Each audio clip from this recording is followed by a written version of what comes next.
Good evening all, and welcome. Before the video begins, few announcements. Huge thank you to all of my lovely and amazing patrons for your continued support. It really does mean the world to me. I actually have a special offer on Patreon right now. That's right. To anyone who is a patron of $5 or more, you already get this perk, so that's great. And for everyone else who would like it, just hear me out. It's my birthday on June 8th, as some people in the comments section have already mentioned, and 1,000 comments would be nice, by the way. But because it's my birthday, on the day before, June 7th, I'm going to be doing a special Patreon live stream to interact with all of you lovely guys.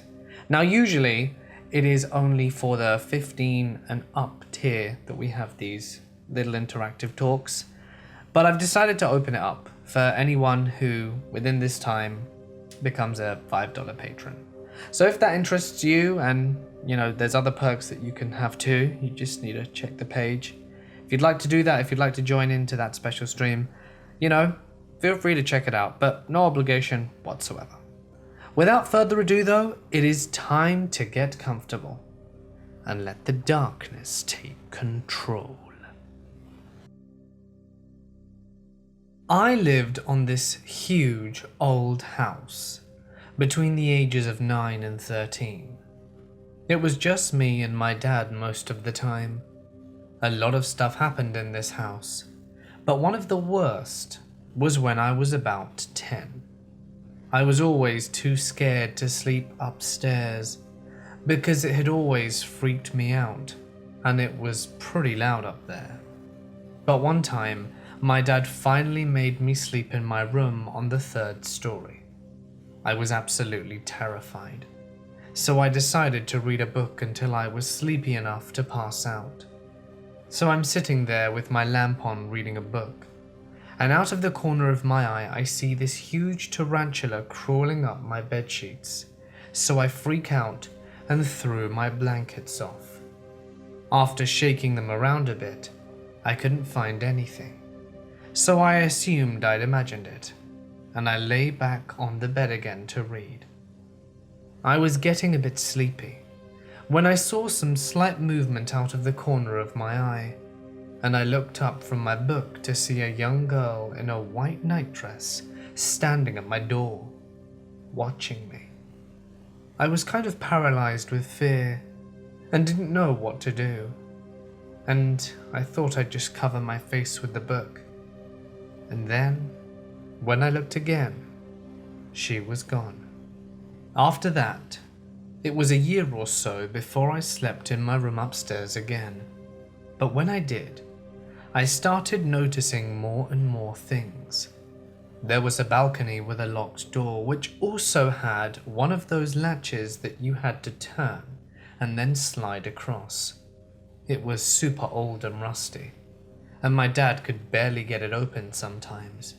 But I've lost count of the number of times I've walked upstairs and seen that door wide open, or gone to sleep with it locked, and then being awoken to the sound of it slamming open. The most messed up thing that happened is one summer my dad finally decided to sell the house, but the housing market was trash, so no one would buy it.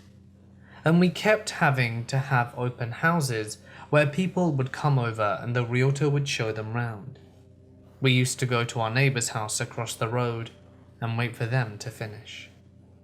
Anyway, one day we're at our neighbor's house, just watching, and we suddenly see this young lady run out of the house and sit down with her head in her hands. Her husband runs out afterwards and kind of talks to the realtor a bit, and then they both get in the car and drive off. So obviously, once everyone left, we asked the realtor what had happened. Apparently, the couple had been looking around upstairs and wandered into the bathroom, where they'd seen a naked girl with wet hair staring at them in a mirror. This shook me up pretty badly, because now it wasn't just me who had seen stuff. We mentioned this to a few of our neighbors, and they all kind of laughed it off and thought it was funny. But there was one neighbor this old guy, who had lived in the neighborhood for ages, who was really freaked out, and told us this story. Apparently, there was a guy who spent years and years building the house for his family, working on it every day until it was finished. The day after everyone was moved in, the guy had a heart attack on the front lawn and passed away. This messed up his family pretty bad, in particular his daughter, who ended up killing herself in the upstairs bathroom. To start, I just want to say that I've never been the type of person that gets caught up in the idea of paranormal activities or ghost stories. To me, even at a young age, those types of stories just seemed completely unbelievable, and I could never take them seriously. With that being said, what I'm about to tell you is something that happened to me a few years ago that pretty much changed all of that. It's not an overly scary story, but I think the simplicity of it is what creeped me out as much as it did. My mom was in the real estate business, which often required her to check out houses on her own before taking customers with her. She would usually just do this on her own, but every once in a while she would take me. Well, this house comes on the market that many other agents apparently say is haunted, and my mum figured she'd take me along. I'll be honest, the house was pretty creepy. It was completely covered in vines. It was an old house, not really a big deal, nor out of the ordinary. We go in and look around the first floor, and for the most part, it seems like most houses she takes me to. Still furnished, and has that smell that a house has when it's been empty for a while. The first thing that struck me as a little bit odd was that they had one of those old-style box TVs, and it was playing some old black and white World War II documentary, and it just made the house seem really old and gloomy. We eventually made our way upstairs to look at the bedrooms. The second floor was set up so that there was one long hallway with 2 or 3 doors staggered down its length. The first room was normal enough, but as we got to the second room, we saw it was completely full of stuffed animals, and not the toys, but a whole room dedicated to real stuffed animals. Even though I thought that was pretty strange, the room was fine besides it. Pretty neat, with nothing out of place. Wanting to get out of the room, we went down the hallway to check out the final bedroom, which again was fine. As we're making our way back downstairs, for some reason we passed the second room. I look back and immediately stop in my tracks, because there was now a chair directly in the center of the room. We were both positive it wasn't there before, since we have literally walked into it just moments ago. But nevertheless, there it was, sitting directly in the middle of the room, like it was meant to be there. Obviously, we got out of the house pretty quickly after seeing that. It was something so simple. But what really got to me was that there was no explanation for it. We were the only two in the house, and neither of us went on our own to check it out without the other. So how the hell does a chair randomly move in arguably the weirdest room in the entire house? I consider myself a pretty logical person, and the fact that I can't think of a single explanation for what happened is why thinking about that house still bothers me so many years later. On a side note, in the few years after we looked at the house, it has sold 5 or 6 times, with almost all the homeowners saying strange things would happen when they were in the house. almost like someone didn't want them living there. I'm not usually one that believes in the paranormal, but this made me question everything. My girlfriend has always told me that her house was haunted. I'd always hear creaks and stuff upstairs and the occasional footstep, but I always played it off as normal house noises until one night of August this year. We were downstairs watching TV like usual, about to go to bed, when we both got a very weird feeling almost simultaneously. She gave me a weird look, and I didn't think anything of it, so we went to bed. After a few minutes of her on Twitter and me on Reddit, we put our phones down and rolled over to go to sleep. Then we both heard the words, "Good night," in a child's voice. Doesn't it seem strange? Well, considering there weren't children in the house, we both looked at each other. Why would you say goodnight like that? Then we realized neither of us had said it, and we left her room fairly quickly.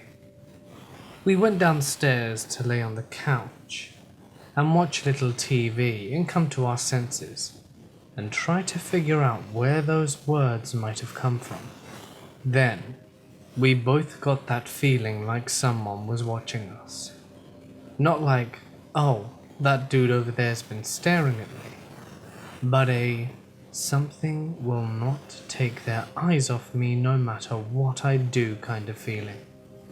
So we decided it was best to leave the house. We went to walk out the front door, but right as we were about to open it, we heard the child's voice again. This time it came from the balcony right above us in the entryway. Clear as day, a child said, "Mummy, Daddy." We looked at each other. I may or may not have screamed, and we ran to my car and decided to drive to the one place that was open in our shitty small Oregon town, Walmart. The problem was, as soon as we got in the car, we knew something had come with us, and it was pissed for leaving. The second we got into my Honda, there was nothing but the feeling of hate instilled into both of us for no reason whatsoever. Whatever it was filled that car with hate. It's now about 4 a.m. and I have to be at work in 5 hours, so we decide to go back to her house and to try and get some sleep and see what happens. We walk into the front door and nothing. It's quiet. We walk up the stairs, turn right, and suddenly it sounds like a dog is growling from her upstairs bathroom. It takes me a second though, because I grew up with dogs, and all I could think about was that it was mine, just being weird. 5 seconds later, I realize I'm at her house, and no dog of mine, or any others for that matter, has ever set paw in there. Something was growling, and we didn't know what it was. At this point, I'm pissed at whatever is happening because I'm tired and need to sleep for work. So I come up with this brilliant plan to talk shit to whatever it was causing these issues. The only thing that sticks out at this point is me yelling, "If you're so pissed, do something about it." Right after that, I feel something tug at my shirt. I turn around thinking it's my girlfriend playing a very unfunny joke on me, but she was still downstairs. Something pulled my shirt. After that, I decided it was time to leave for the night. At 6 a.m. we get in the car and drive to my mum's house. That car ride was much less hate-filled, and all the bad feelings were gone for a while. I went to work while my girlfriend slept at my mum's place, and when I got off, we went back to her house to check everything. It all seemed fine. except for the one picture of us she had hanging on her wall, was knocked to the ground, like something out of a horror movie. But she was too exhausted to care about my safety at that point, and I was so tired, I was willing to let whatever was there kill us, just so that I could get some rest. 2 weeks later we moved out, and hadn't had any problems since. I never believed in the paranormal at all until this happened. I still question it. My brain thinks there has to be a logical explanation to it all, and I'm sure there is. But I know she believes, and a piece of me believes that there is something else in that house. To preface this a little, I've never had any encounters in any other room in my house before. My parents live in their semi-detached house and have done for as long as I can remember. My parents, myself, and my 2 older sisters lived there together. It was only a 3-bedroom house, so for a while when I was really young, I would sleep in my parents' room, which was the biggest room, and my sisters separate in the smallest and medium rooms. I remember never being scared of the dark at this time. I wasn't bothered by anything at night. I would have thought this was maybe because I had my parents in there to keep me safe. Cut to a few years later, we all switch rooms. I get the smallest room, and my parents got the medium room, and my sisters now shared the biggest. Again, never bothered about the dark. Walking around at night, going to bed by myself. My sisters start to move out, so my parents have the big room again, and I get the medium room, while the smallest is turned into a nursery for my upcoming little brother. I stayed in this medium bedroom for the rest of my time at home, before I moved out. Just another thing about this room. It had the hatch to the attic in it. I was never allowed up there because it was too small according to my parents, despite me being desperately curious to see what was up there. And my bedroom was directly opposite the stairs. This is just for added information. This is when I found out I have a fear of the dark, or so I thought. For years I was terrified of the dark, right up until I was 17. To me, this seems like a long time to be scared, but I quickly realized it wasn't the dark I was afraid of, just something that was in my room. At night I would be so anxious to go to bed. I wouldn't put my hand at the top of the stair rail because I swore something would touch my hand. My mind would always go to a long-fingered skinny hand that would lie on top of my own. I never saw this happen, only felt something on the back of my hand, and that image would project immediately into my mind. I could never look into my own room, walking up the stairs, for the horrible feeling that something was staring right back, but I never saw eyes. I would hate getting up in the middle of the night if I were thirsty or whatever, in fear of this presence. The kind of keep your feet under the blankets or the monster will get you feeling. Again, I've never seen this thing, but whenever I would feel the presence of it near, an image of its long, thin hand or a black mass would appear in my head. It never had a face, always just a dark mass with long arms and hands and a head. Fast forward to me turning 17. I still had this fear of this presence. My health took a turn for the worse, and I ended up in the hospital for a while. I came back and the feeling was different. I felt calmer in my room. The presence was still there, and on a night I could still feel the hand on mine. It was like I understood it wasn't there to hurt me, but it didn't feel like there was much reason for it to be there. I never felt this way about any other room. When I moved out at 21, my last night at my parents', there was a sense of warmth in the room, and the presence was really calm. I felt the need to thank it for being there for me. It was such a strange experience, like a weight had been lifted. My little brother has now moved into the room, and I now feel like I can't enter. The doors to the room are always open in my parents' house, but I will be asked frequently to go get things from various rooms and stuff. But in my previous room / now my little brother's room, there's a presence again. It's almost like it looked after me in that room, and then I left, and now it's attached to my brother. I can almost feel it around him when he's there. It still just stays in that room. It never leaves, and never feels like this anywhere else. I'm not really sure what this is. It never seemed to be a person or human. Has anyone else had an experience like this? I'd love to talk about it and know more. And why was it only attached to that one room?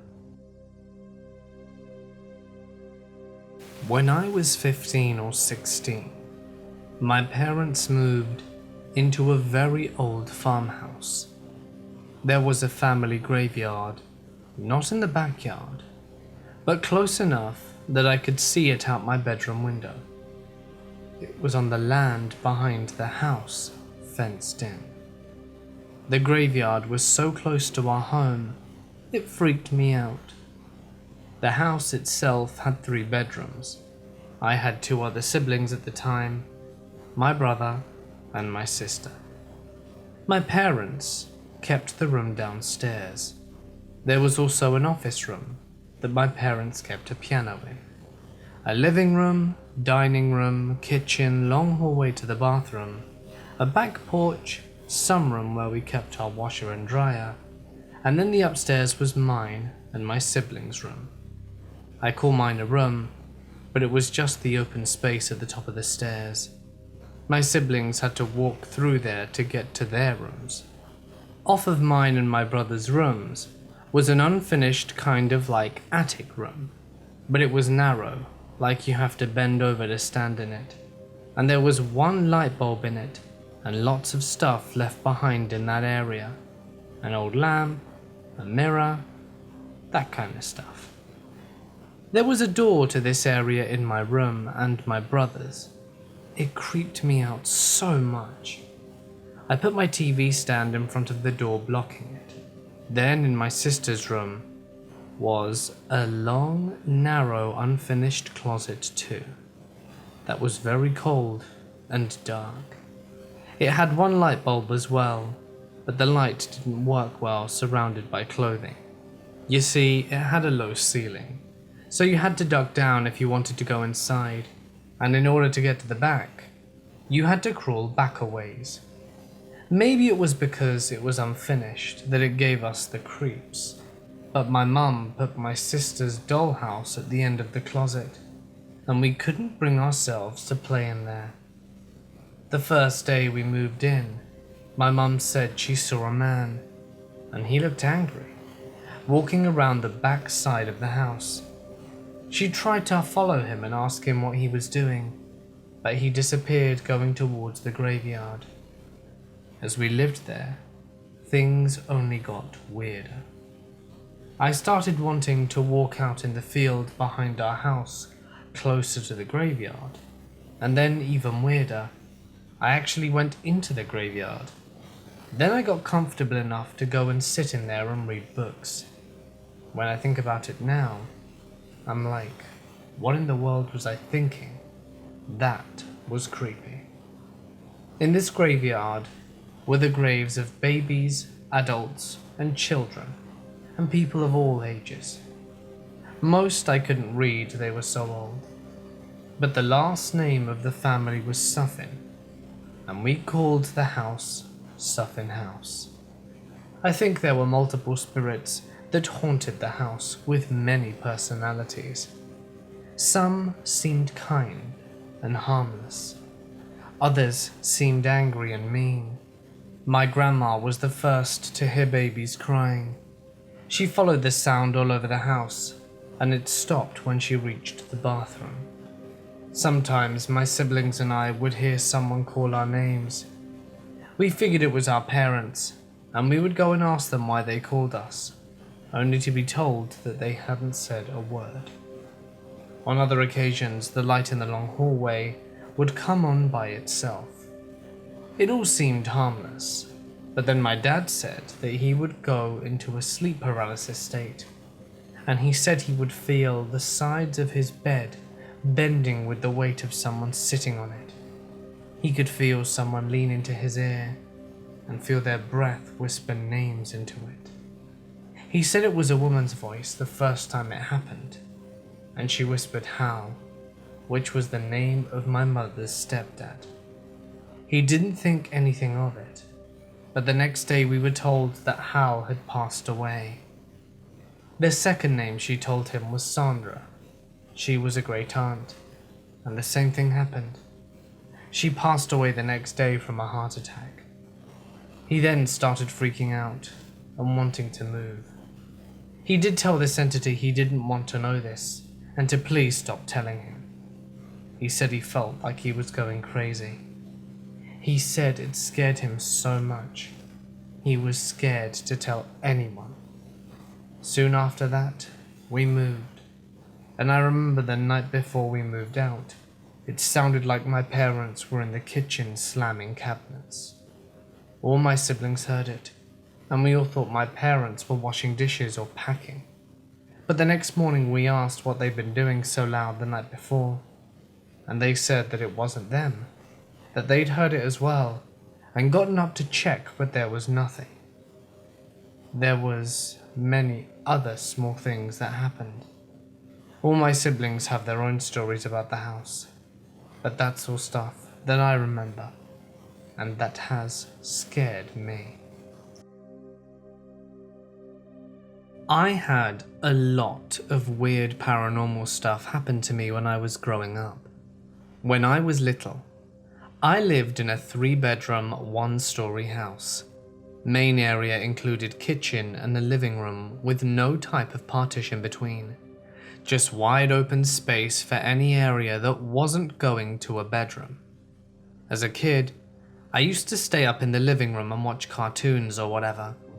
Whenever I would be out there alone, and only alone, I'd hear the sounds of pots and pans falling to the ground, and cups falling off the counter. Our pots and pans were neatly nestled in a cabinet, with no opportunity of falling, and cups were never left on the counter. As a kid, I didn't think much about it, but it's creepy as hell to think about now. On top of that, you could hear the sound of chains clanging outside the windows, but the only chains around were the swing set, hundreds of feet from the back porch, and that couldn't possibly be loud enough, even on a windy night. In the same house during the same period, my older brother got repeatedly terrorized at night by this shadow thing that he calls the Sandman.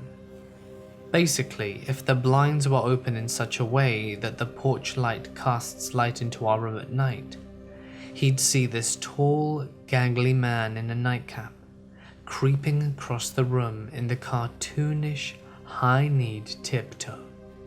He never ever sleeps with the blinds open. You could chalk it up to having an overactive imagination, but it was a creepy house in all honesty. Then when I was in middle school, I went to dog sit with my brother for my mum's friend, who had a huge house in the boonies. It was absolutely massive.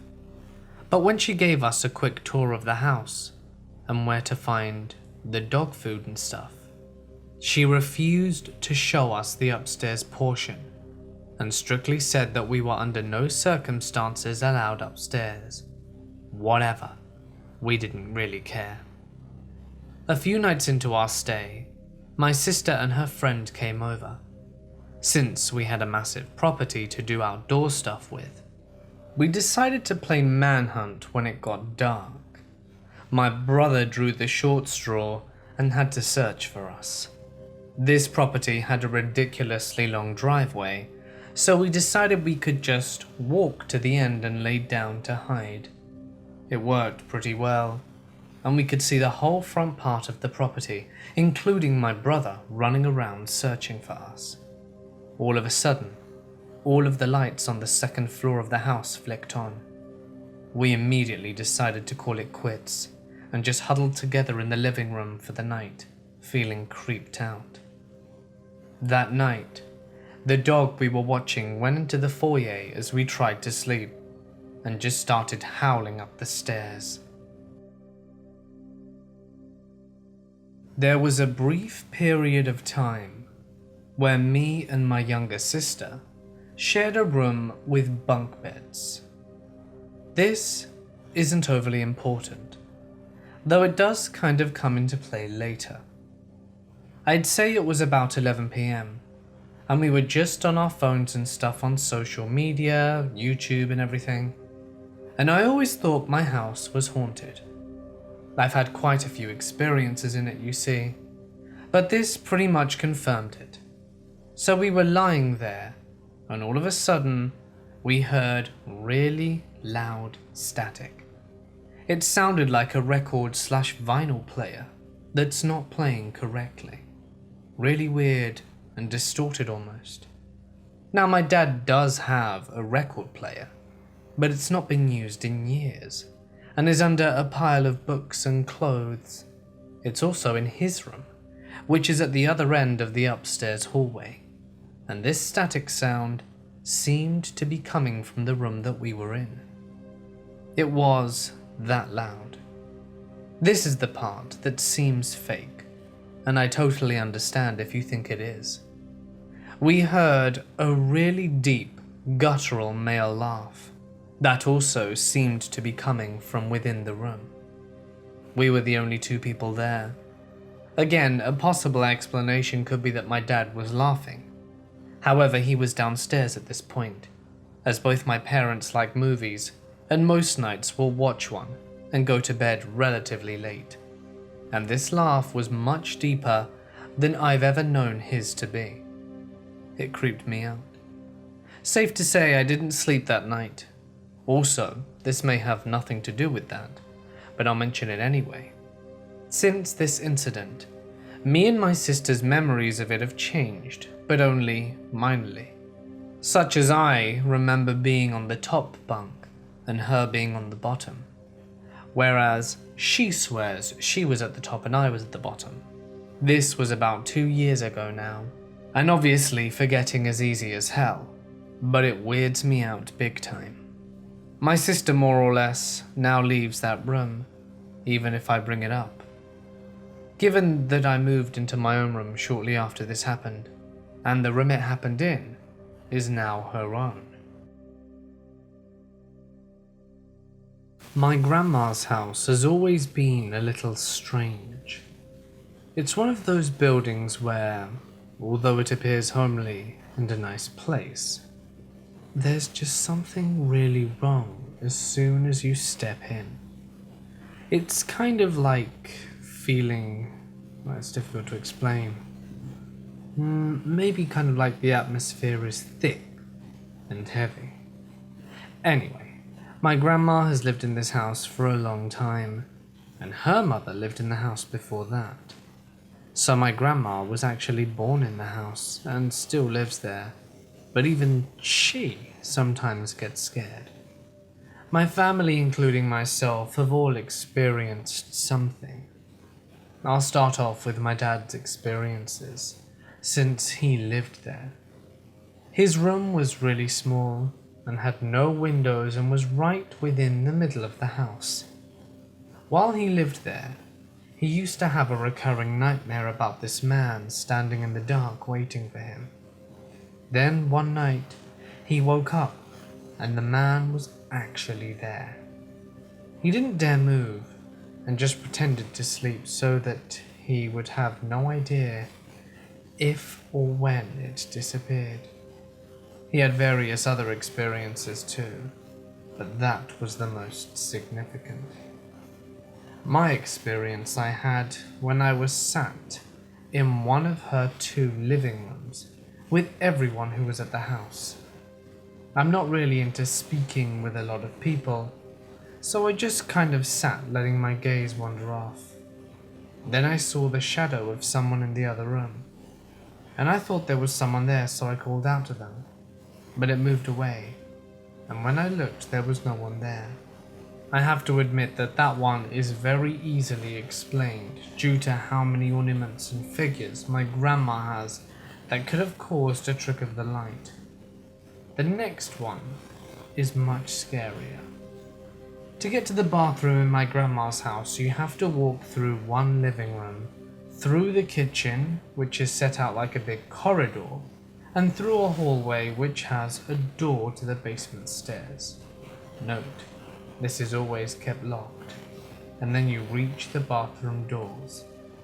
I had just been to the bathroom and was not about to walk back, and when I was halfway through the kitchen, I heard a door creak open, and as I went to look back, it was the door to the basement stairs.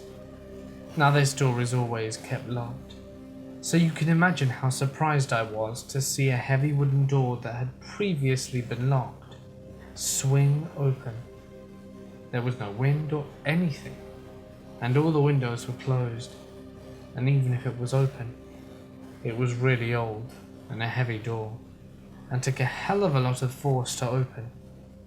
I went back and shut the door, trying not to look down, and left, because I didn't want my grandma to think I was snooping around her house. My grandparents themselves had also had experiences in there. One experience was how she has some little metal balls in a cabinet in one of her living rooms. One day they were both in the other living room when they heard the bells ringing in the other room.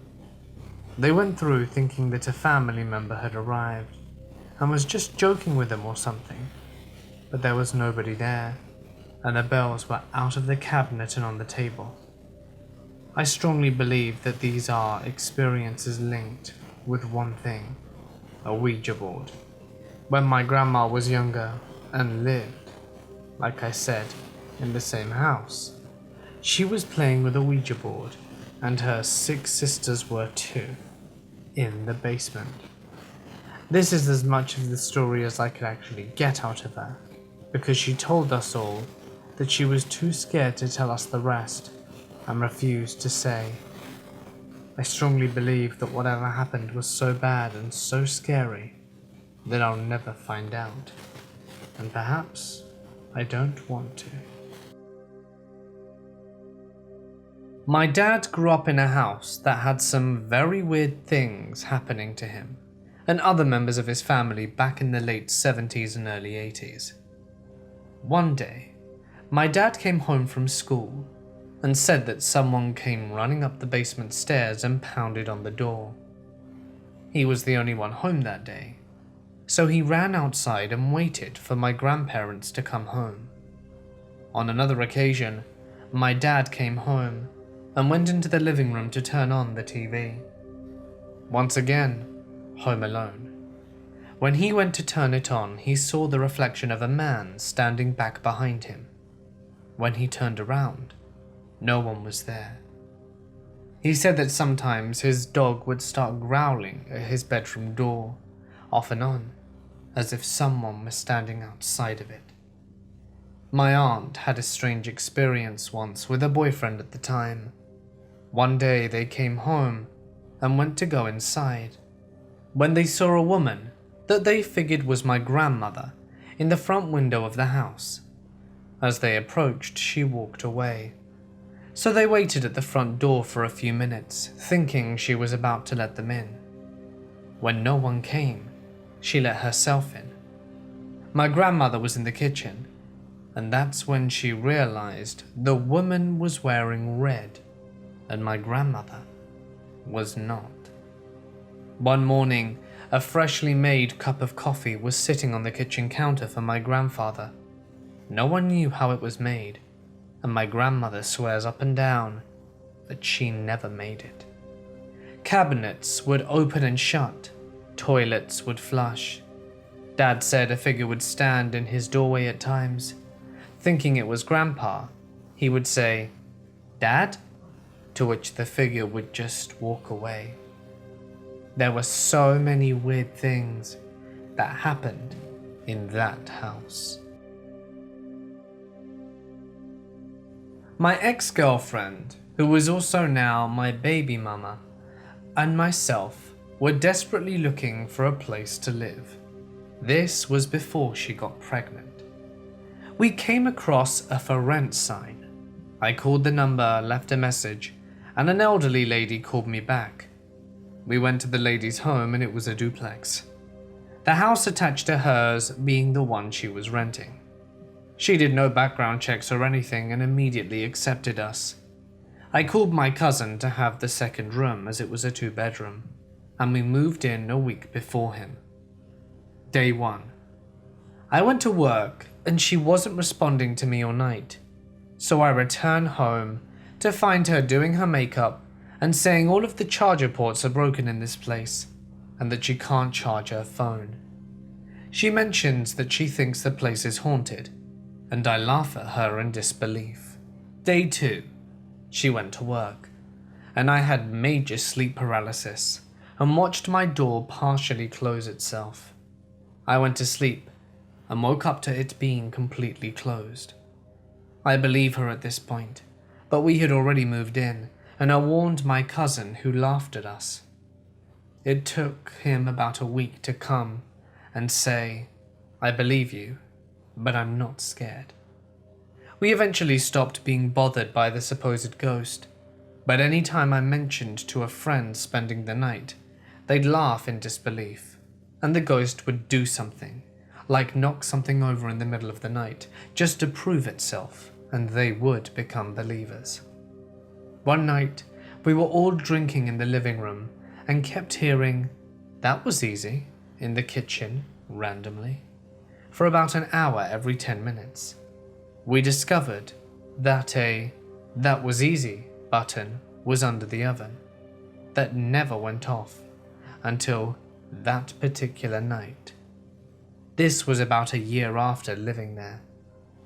It never hurt anyone, but would occasionally knock something over just to remind us of its existence. Very harmless. We lived there 2 years before being evicted for partying too much. Pretty much anyone at my parties who stayed the night would mention some type of interaction with the spirit. Hey guys, it's Mort here, and thank you so much for listening. I hope that you enjoyed tonight's spooks. You know, every time I do haunted house stories, I feel like they never get the love they deserve. A paranormal video will get loads of views, a ghost stories video will get loads of views, but then the moment I do haunted house, people are like, "Oh, no." That's just how I feel about it, just from checking the stats pages on all the videos. I don't know what it is. I think haunted houses are great, and the stories themselves. If any of you can think of a reason why that happens, I'd love to hear it. If you just say, "More, no one cares about haunted houses, they're not even scary," I'd be like, "Oh, okay, I won't do them anymore." But no, in all seriousness, just let me know if you think there's a reason in particular. Don't forget that I do have that special promotion for $5 so that you can get loads of perks, and primarily so we can have a little birthday live stream next week. I think that's going to be a whole load of fun. So let me know what you guys think. Feel free to check out Patreon, all the links in the description. And yeah, I hope that you guys have a great day. Don't forget that if you enjoyed the video, do all the great stuff like drop a like, leave a comment with your thoughts, and subscribe for new content every night. And press the little bell icon for good measure. Something else that's pretty sweet is sharing your own experiences, and you can do that using all the information also in the description, like my email or my Reddit page. But anyway, for now guys, I am going to sign off, and I'll see you in the next one.